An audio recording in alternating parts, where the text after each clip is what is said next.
Akala ko alam mo na. Akala ko alam mo na noong hinatid mo ako pauwi kahit pagod ka na. Hindi ko sinabi. Noong ikaw na ang unang tumawag para siguraduhin ligtas ako, hindi ko sinabi.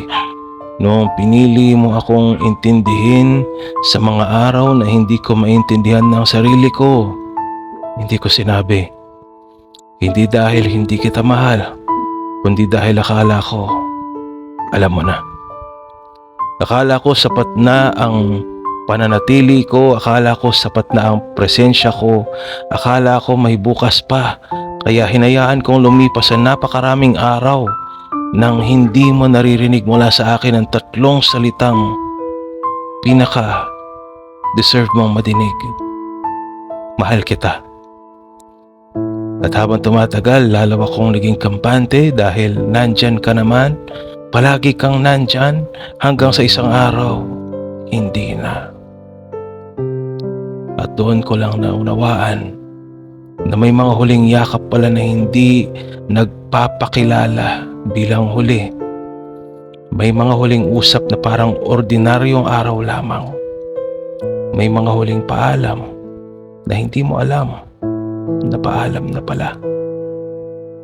Ngayon, hindi ko na maalala ang huli nating pinag-usapan. Hindi ko na maalala ang huli nating tawanan. Pero malinaw na malinaw pa rin sa akin ang mga salitang hindi ko nasabi. Mahal kita. Mahal kita. Mahal na mahal kita. Mga salitang akala ko may oras pa para sabihin. Kung may isang bagay akong gustong sabalikan, hindi yun ang araw na nawala ka, kundi ang lahat ng ordinaryong araw bago yun.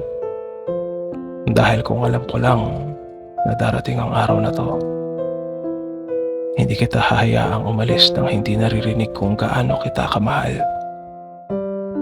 At ngayon, ito ang pinakamabigat na dalahin ko. Hindi ang pagkawala mo, kundi ang katahimikan ng mga salitang dapat noon ko pa sinabi.